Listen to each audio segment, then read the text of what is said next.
Hello, my name is Joan Veon. I'm a businesswoman and an international reporter. For the last 13 years, I have covered 89 global meetings around the world looking for truth. As an American, I have become increasingly concerned with terms that I have heard that I did not understand. They include globalization, public-private partnership, deregulation, privatization, the free trade areas of the Americas, and many others that we hear now in the news. I began a search 13 years ago to determine what does it mean for me? What does it mean for my children? What does it mean for my loved ones? What does it mean for America? The meetings that I have covered have been very broad-based. They have included economic, such as the World Economic Forum, the Group of Seven Finance Ministers meeting, the Bank for International Settlements, and a number of other very important economic meetings around the world. It has included trade, such as the World Trade Organization meetings around the world. It has included United Nations, whether they have been mega conferences or whether meetings at the United Nations in New York, Geneva, or Vienna.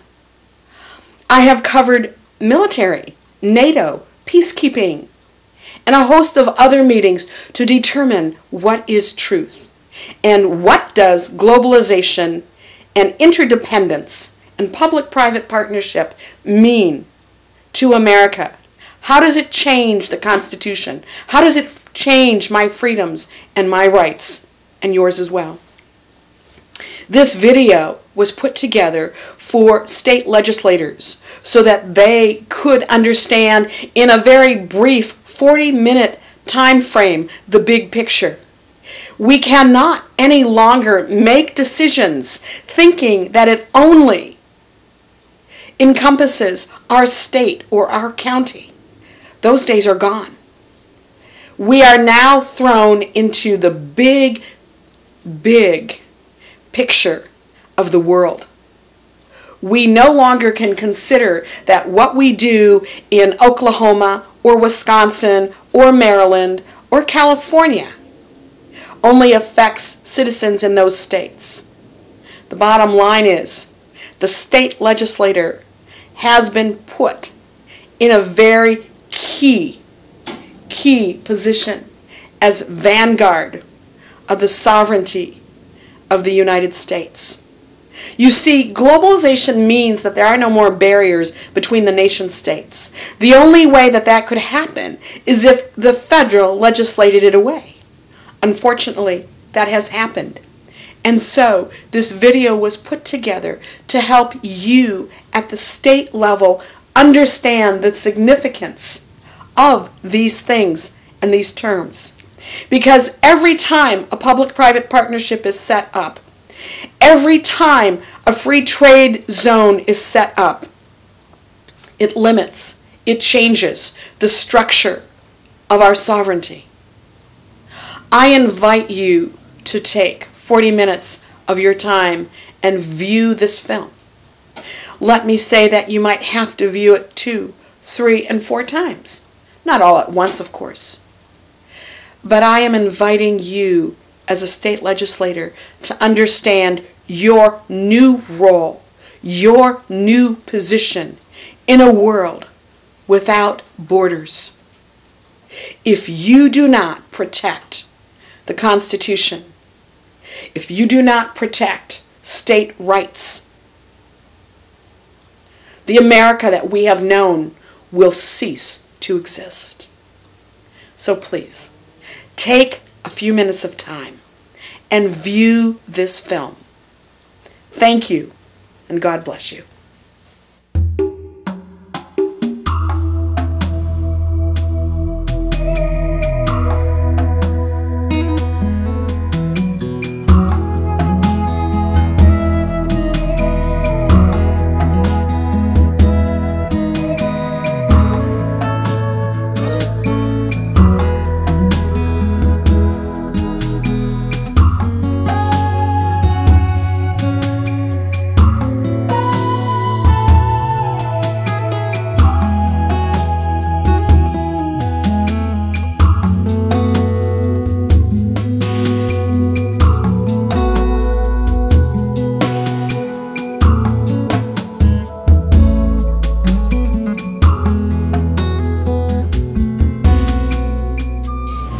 start taking a look at culture, we have to define what is culture.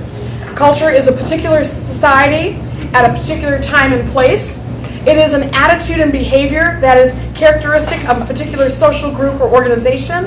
It is a set of learned beliefs, values, behaviors, the way of life shared by members of society. So what ideas then affect government, and therefore culture. When we take a look at the United States, it was founded as a nation based on the Bible and biblical values.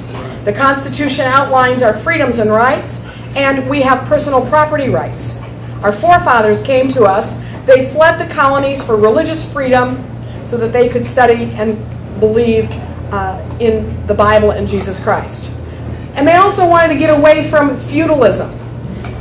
And feudalism is nothing but communism. It's control, total control.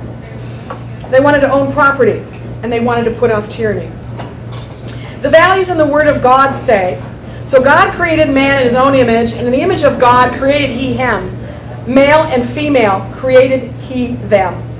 And God blessed them and said, be fruitful and multiply and replenish the earth and subdue it and have dominion over the fish of the sea. And God saw everything that he had made, and behold, it was very good. That is, up until Agenda 21 in 1992. Where was the world before Agenda 21? The world before Agenda 21, from the beginning of history, time, from the birth of Christ, had a Christian worldview, according to Genesis, that said man had dominance over the earth. However, with Agenda 21 came a pagan worldview that the earth has dominance over man. So, what does this lead to? Well, paganism never leads to anything positive. But the values of America are in the process of being radically changed. The UN has succeeded in altering and changing God's Word. They are imposing a pagan philosophy that will change culture, values, and the rights of man. Until 1992, the Bible, or the biblical worldview that man was at the center of the universe, was unquestioned. So, what occurred in 1992? 179 governments, there are 191 governments in the world, 179 governments went to Rio de Janeiro, comprised of world leaders, business leaders, scientists, and environmental, population reduction, and social planning non-governmental organizations. And what did they do? They agreed to, through a consensus process, to sustainable development, the Biological Diversity Treaty, which we know today as smart growth, and a statement on forest principles and the framework on the Convention on Climate Change. The ones in the white, the last two, we will not be addressing. We don't have time. In other words, 25,000 well-placed leaders and NGOs are completely reordering the world. The world has not been reordered like this until and since Eve ate the fruit. We have 1,300 pages of taxes and rules to control every aspect of life on Earth. And so what are they saying? First of all, they're saying the world can't feed and sustain 8.5 billion people. I have been in meetings where I have heard people say, like Jacques Cousteau, that it is really a shame, but we'd have to kill at least, I think it was 100,000 people a day in order to get the world into the carrying capacity that the United Nations has said it needs to have. People are destroying the earth. They need to be contained. Animals have more value than man, and they should be able to roam freely. Built within the 13 pages of the Biological Diversity Treaty and Agenda 21 and Sustainable Development is a transfer of wealth from the haves to the have-nots. They are reordering property rights and individual rights. It is the elimination of representative government. So what does this really do? Well, this is what we're going to be seeing and discussing this evening. Sustainable development, biological diversity, smart growth, sustainable development, again, and biological diversity. For transfer of wealth, that's nothing but socialism, the destruction of the standard of living that we enjoy, the reordering of property rights, that's smart growth again, and the elimination of representative government through public-private partnership and regional government. And your state, like my state, is facing these things. So which of these are in the Constitution? And pray tell, if a Democratic administration, the Clinton administration, adopted Agenda 21 in 1992, why are the Republicans continuing to implement it? Please answer that question. In the documents for Agenda 21, they say, we need a new collaborative decision process that leads to better decisions, more rapid change, and more sensible use of human, natural, and financial resources in achieving our goals. This will be done without accountability to any government or any individual. Government today, as we know it, will be stripped of their power. The barriers between the nation-states are gone. The loss of value of life through sustainable development and eminent domain. Public-private partnerships, which is the transfer of power to corporations and the loss of representative government for every public-private partnership that gets set up. Smart growth, the demise of the farmer and eminent domain. And regional government, the U.S. to be put in an EU type of trade zone. So let's take a look at these. The barriers between the nation-states are gone. How did they fall? In 1944, the International Monetary Fund and the World Bank were established. Subsequently, the economic barriers between the nation-states fell. That was augmented by a law in 1980 that has helped to integrate the monies of the world so that there's money coming into the U.S. and money invested in other countries. In 1945, the political barriers fell with the establishment of the United Nations. In 1963, 1972, and 1992, the environmental barriers between the nation-states fell. In 1994, with the establishment of World Trade Organization, the trade barriers fell. In 1992, as a result of Y2K, the electronic barriers between the nation-states fell. We are all interconnected. And in 1998, the International Criminal Court was established. The legal and judicial barriers between the nation-states fell at that time. Let me just make a couple comments here. I was at the birthing of the International Criminal Court in Rome. It was, in my opinion, pretty chilling, pretty scary. The fact that it was held in Rome I thought was very interesting because not since the Holy Roman Empire has an international entity been allowed to transcend sovereign countries to arrest an alleged international criminal.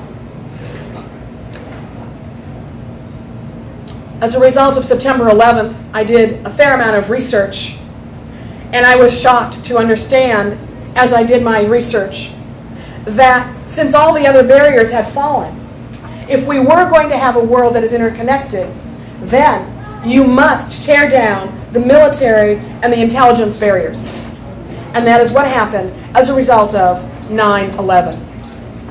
So we went from a world with barriers to a world without barriers, integrated, interdependent. These are words that are used constantly and continuously at all of the meetings that I attend. We are one world. So what does this really mean? Another set of laws now prevail. What are they? They're international law. You see, when you set in place an international structure, you have to have a new set of law. And international law dictates the behavior between countries. With that, let's take a look at the United Nations only for a moment. The United Nations has a head of state, Secretary General. It has a governing body, the General Assembly. It has a currency, its own currency called the Special Drawing Right. It has a treasury and its own financial system called the International Monetary Fund and the World Bank. It has its own military and police force. And in the last couple years, they have been given the right to have their own military and police force. This is not something that they've always had.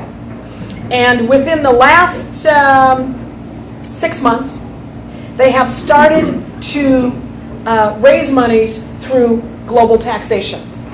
At one of the meetings that I was at, the G8 meeting in last year in Scotland, where Jacques Chirac announced, as he had done 6 months previous, that the world needed a global tax or a tax for the poor, I asked Mr. Chirac, because they were talking about a tax on airline tickets, if that went well, did they see other international taxes? And he said to me, we have many more planned. When we take a look at the United Nations, there is a meeting every 5 years of the heads of state. That is called a summit. When the heads of state aren't meeting yearly, the General Assembly is meeting through ambassadors that are appointed government. I want you to see something else, and it took a while for me to piece this together because this was also foreign to me as I was studying the international level and as I was learning and as I was researching. The World Trade Organization, when they meet, all the trade representatives from all the countries of the world are meeting. It is a parliament of trade representatives. When the IMF World Bank meets, all the treasury secretaries from around the world are meeting. It is a parliament of treasury secretaries. Each of these meetings has their own document, their own plan of action, their own rules that these secretary treasuries and trade representatives ad nauseum take back to their own countries and implement. When we talk about food, all the secretaries of agriculture are meeting. International labor, the Secretary of Labor. The Security Council only has 5 members, 5 permanent members, but the secretaries of state meet there. Again, these are parliaments. And Habitat, that means where you live. The Secretary of Health and Human Services. You can go on to education and some of the other areas, transportation, you get the idea. And what do you have here? When you look at this, all of this corresponds to the cabinet that we have here in the United States. When we take a look at the United Nations, let's take a look at what the United States Constitution gives. Our rights come from God. They are inalienable. They cannot be taken away for what you say or your behavior. We have, supposedly and hopefully, a Republican form of government, property rights, individual liberty, and, if you believe it today, limited government.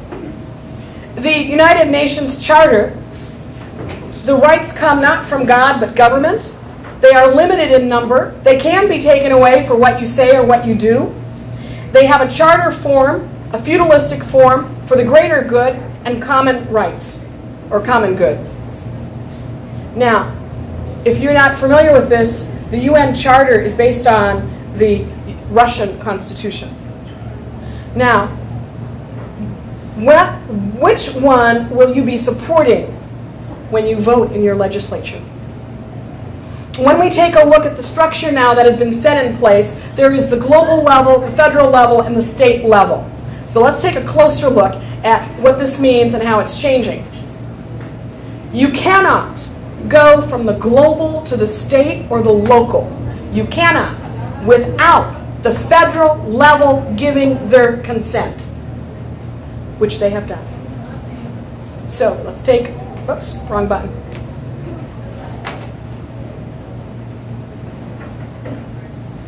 When we take a look at Agenda 21, we now see that the federal level is saying to the state level, yes to smart growth, yes to sustainable development, yes to eminent domain, yes to privatization, and yes to public-private partnerships. These are the things that your state legislators will be dealing with.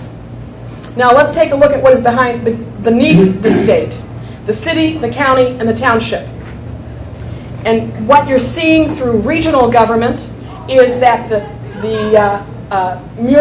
it's multi-jurisdictional rule. The state, the county, the city, the township is starting to merge.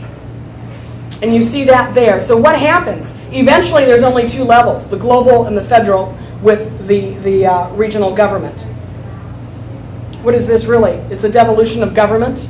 That's happening globally, by the way. I have people from around the world who contact me, whether they are in Australia, New Zealand, Switzerland, England. It's happening all over. Really, the bottom line is no representative government. In France, they would call this tyranny. When did America adopt regional government, the devolution of government?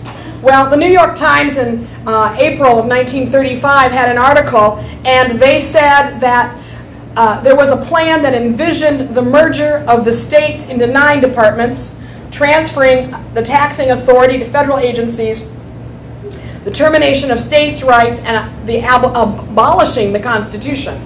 Local, state, and federal elected officials would be replaced by appointed professionals. Is that not what you're hearing? We need professionals to rule us? What are the steps to regionalism?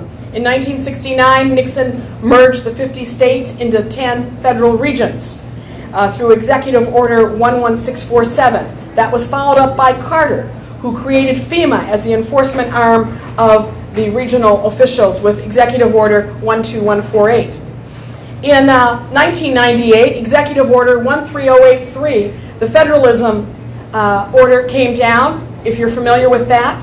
It redefines, because this is right on with regional government, it redefines the word state so that it includes all levels. It delineates between the Constitution and federalism. It changes sovereign powers granted to states so federal agencies have control over states. It allows the president to declare national emergency, which gives FEMA power to the federal, state, and local levels of government with total control over communications, power, and food. A year ago, I spoke in Alabama on regional government. It was very interesting. When you take a look at the Alabama Constitution of 1901, let's see what it said. We, the people of the state of Alabama, in order to establish justice, ensure domestic tranquility, and secure the blessings of liberty to ourselves and our posterity, invoking the favor and guidance of Almighty God, do ordain and establish the following constitution and form of government for the state of Alabama. Now let's see what they have under regional government. The Alabama Association of Regional Councils, ARC, is a public organization encompassing a multi-jurisdictional regional community. It's founded and sustained directly and tied to local governments. It is a non-profit organization. Do we call that government? The formation of the regional councils in Alabama has its basis in state law. Doesn't come from God like the earlier one. The earliest authorization for formation of a regional planning council was enacted by the Alabama State Legislature in 1935. This goes back to Roosevelt. So little by little, step by step, they have been building. So let's take a look at Agenda 21. What is it? As we look at the fact that it's a loss of the value of life, and that is tied to eminent domain. Sustainable development says there are too many people on the planet and we must reduce the population. The Earth's resources must be conserved and preserved. And lastly, the United Nations is the only global organization in a position to do this. So let's take a look at too many people. How are they going to reduce the people? Are any of you familiar with this? Absolutely. Dr. Jacqueline Kaysen from Humboldt University said in her fabulous book that if we were to put all the people of the world into the state of Texas, each one would have 1,200 square feet of living space. That's good math, in my opinion. So will you put into law, will you put into place laws that are based on a lie? So sustainable development was adopted by most countries worldwide, including the United States. It was supported by the Group of 8, the Group of 20, and other major political groups. It was supported by transnational corporations worldwide. It is an organizing principle for the United Nations. And what do they say? The soul has no value. That's the bottom line. The soul has no value. Man is responsible for the pollution of the planet, and we are subordinate to the earth and all other living creatures. This is the perversion of constitutional principles. We are not talking fun here, but we are talking reality. I was doing some research back in 1995, and I found this phrase in one of the UN documents, family dependency ratio. And as I read through this pretty Orwellian document, it never defined it, but it gave me enough information that I came to my own conclusion. And so I posed this to Maurice Strong, who was the Secretary General of both the 1972 and the 1992 Earth Summits, sponsored by the United Nations.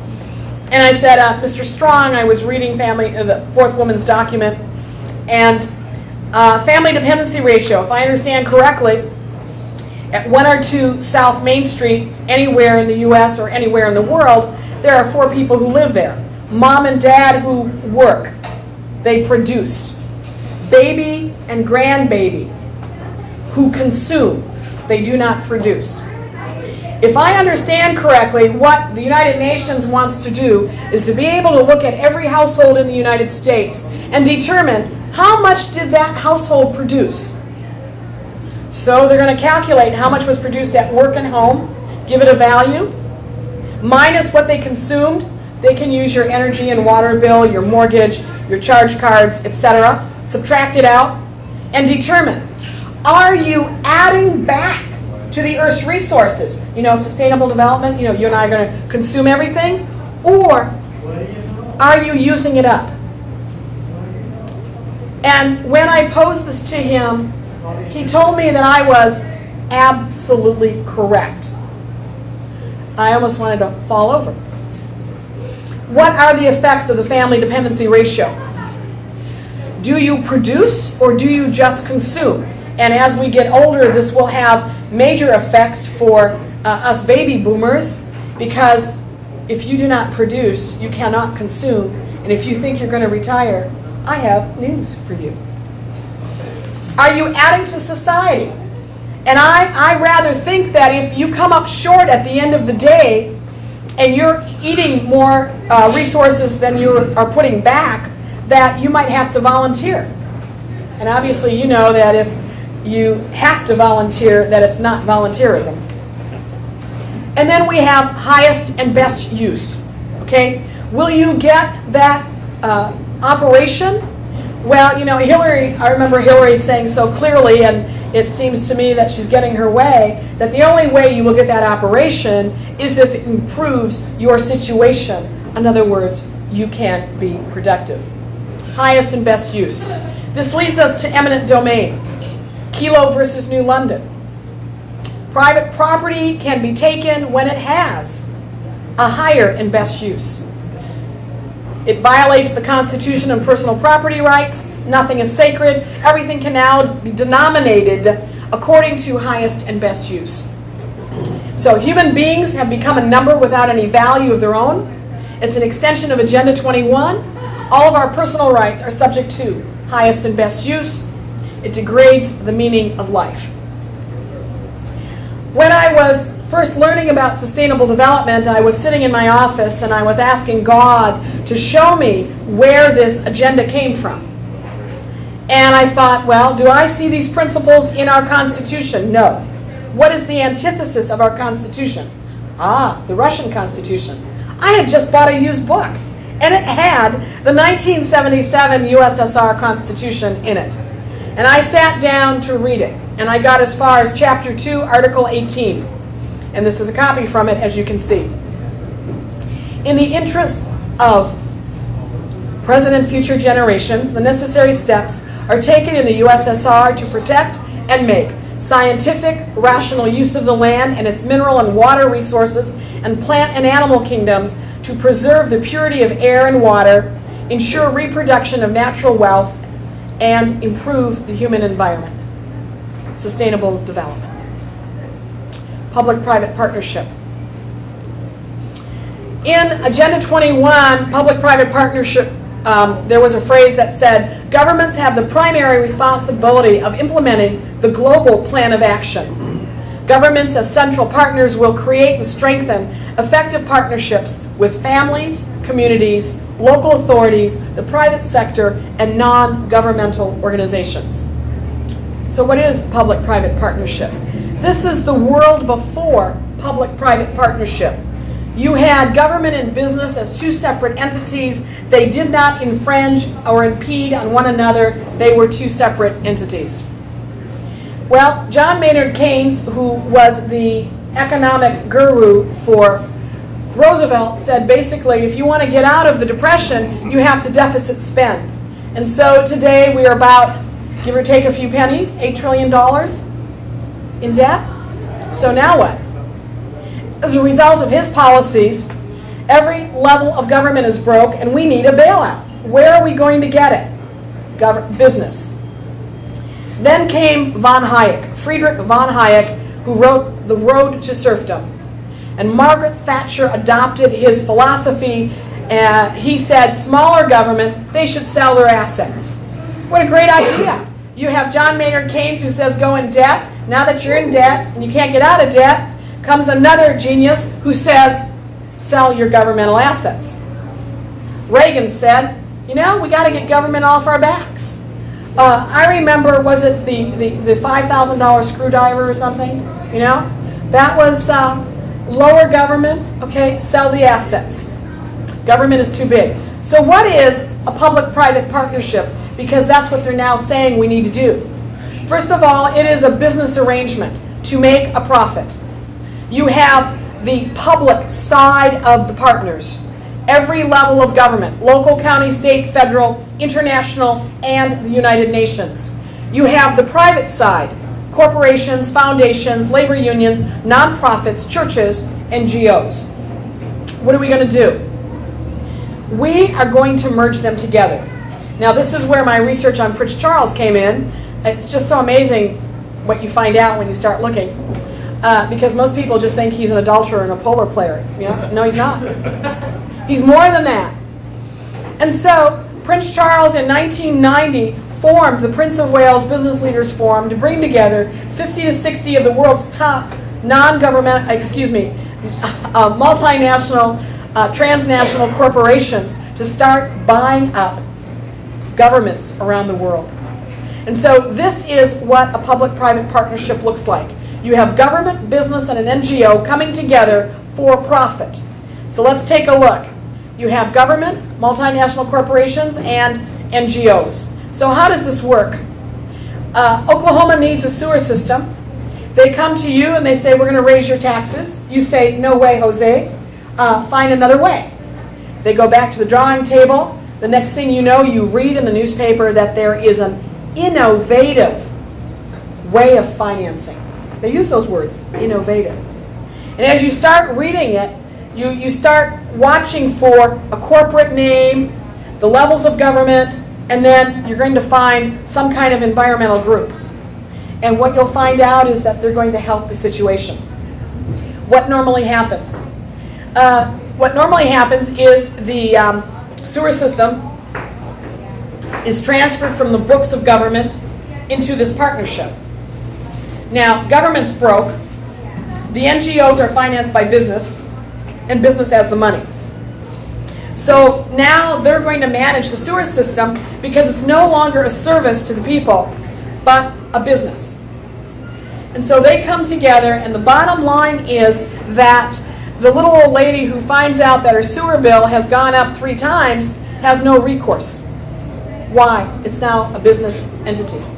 I have yet, not that they're going to show me, to find out, to see even a sample copy of these documents as to how much money was that sewer system paid, Oklahoma City paid for the sewer system. This is a shift in power from government to business, higher taxation, taxation without representation. Basically, it is downright plain fascism, global corporate fascism. The rule of business, for every public-private partnership that is set up, the taxpayer loses the asset and has no representative government besides continuing to pay tax. That brings us to smart growth. My state was the first state to pass smart growth legislation. I have a paper over there that talks about what happened in the state of Maryland. To take a look at what's going to happen, these charts are from Dr. Michael Kaufman, and this is the American Heritage Rivers Program, which is all part of Agenda 21.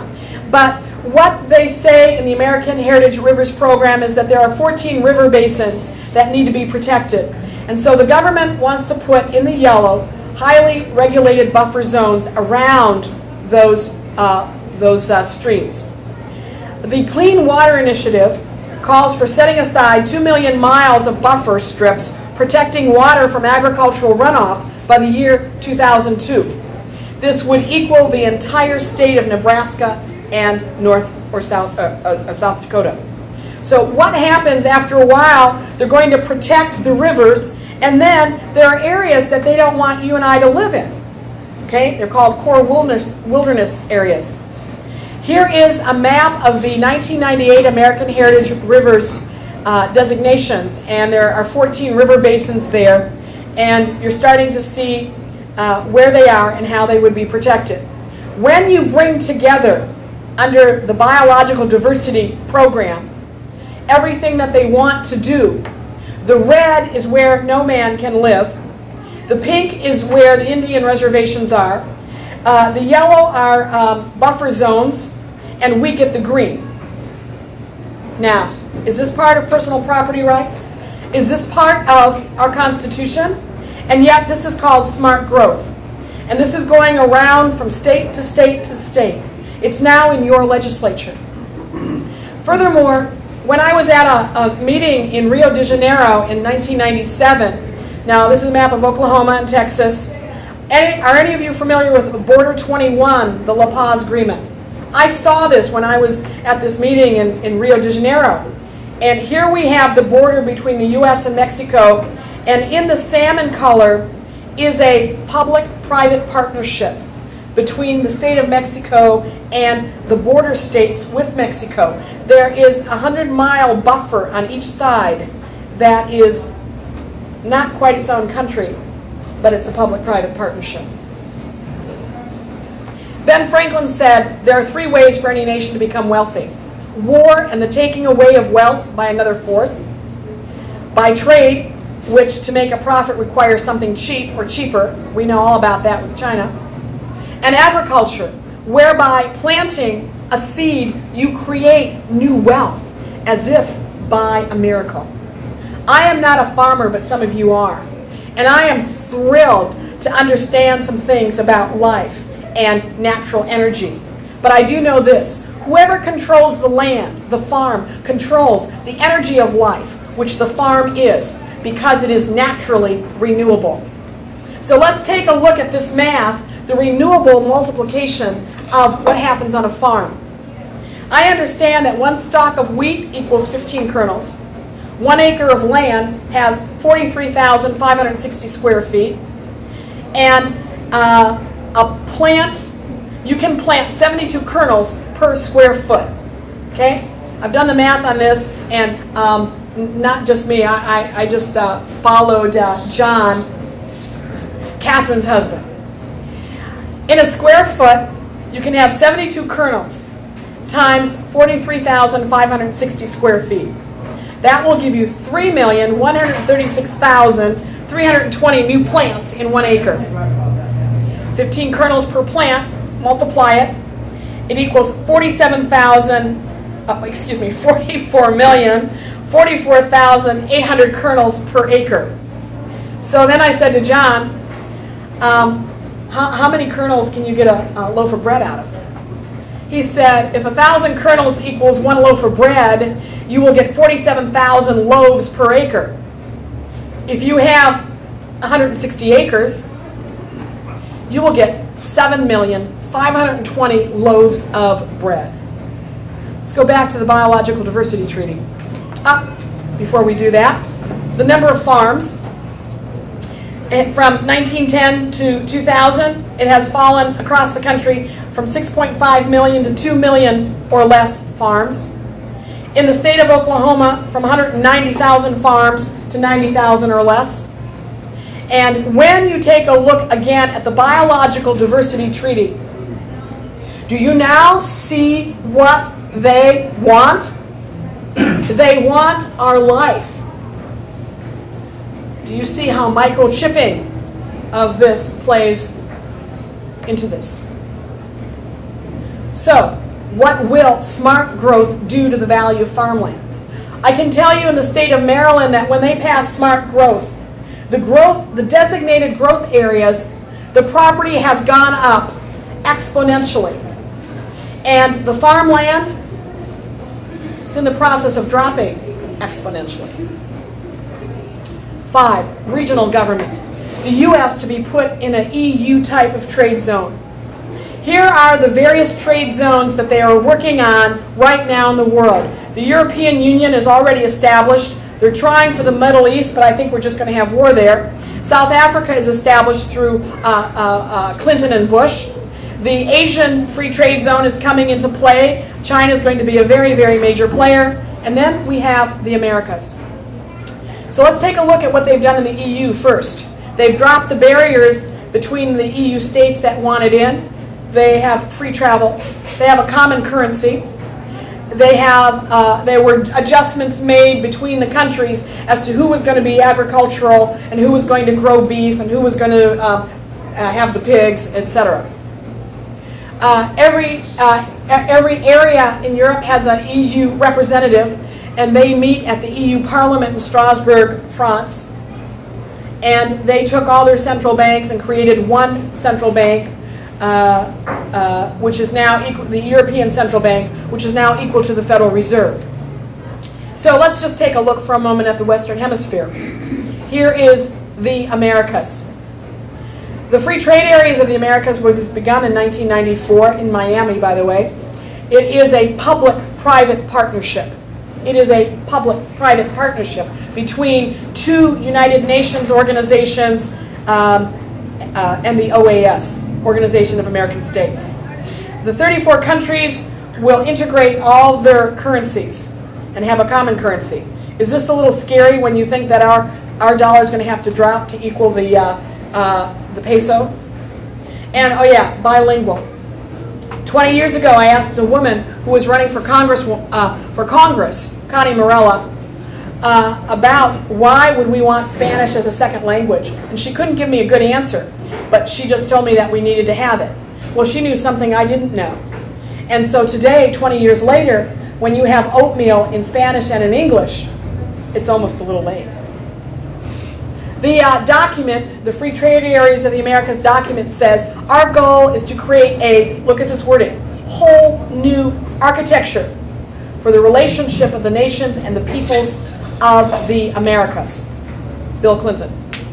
It goes on to say, the elected heads of state and government of the Americas reiterate our firm adherence to the principles of international law and the purposes and principles enshrined in the United Nations Charter. In most of the documents I read, doesn't make any difference what meeting I'm at, you will see within the first or the second paragraph an adherence to United Nations. And the Charter of the Organization of the American States by building strong partnerships. See, we're not talking government again, we're talking public-private partnership. This is nothing but a major corporate buy-up. So we have America with corporations, and we have Latin America with people in agriculture. So we're getting cheap labor, and the problem is, what will their cheap agriculture do to our farms? So we're having it in steps. You know, if the American people really understood, maybe that we might have a Tea Party, I'm not sure. But you have, with the North American Free Trade Zone in 1994, Canada, the US, and Mexico. You then have the Central American Free Trade Zone, CAFTA, passed in 2005. And now what's left is the rest of Latin America. And how will they come in? One country at a time. Why? Because if they put this to a vote, it would never pass. However, if they now sign individual free trade agreements, like they are now with a number of these countries, then by the time they get done signing individual free trade agreements, it's a fait accompli. Now, let's take a look at something, the Chinese bid for the Caribbean and Latin America. In the first 11 months of 2004, China invested $889 million in Latin America. In Argentina, Argentina exports beef and fruit to China. They total $2.6 billion, which is 6 times the amount they import from China. Brazil has signed a strategic partnership to raise bilateral trade from $10 billion in 2004 to $20 billion by 2007. Chile and Peru are selling copper to China. Venezuela, China is to invest $350 million in oil and $60 million in natural gas. Jamaica has established a partnership of common development. And Mexico has signed 7 cooperative accords. So, do we want to know what's going to happen in Latin America when we become one? Regionalism. There was a very famous person who said, this is what we must do in order to go where we want to go. He said, the UN must prepare for a time when regionalism becomes more ascendant worldwide and even help the process. The Secretary General has called repeatedly for strengthening of regionalism in global governance, which is part of the evolution of human efforts to organize life on planet Earth. Excuse me, this came from Our Global Neighborhood, which is a major document supporting everything we've been discussing. The next quote is from somebody very famous who understood where he wanted to go in life. He said, divide the world into regional groups as a transition stage to world government. Populations will more readily abandon their national loyalties to a vague regional loyalty than they will for world authority. Later, the regions can be brought all the way into a single world dictatorship. This was Joseph Stalin, 1942.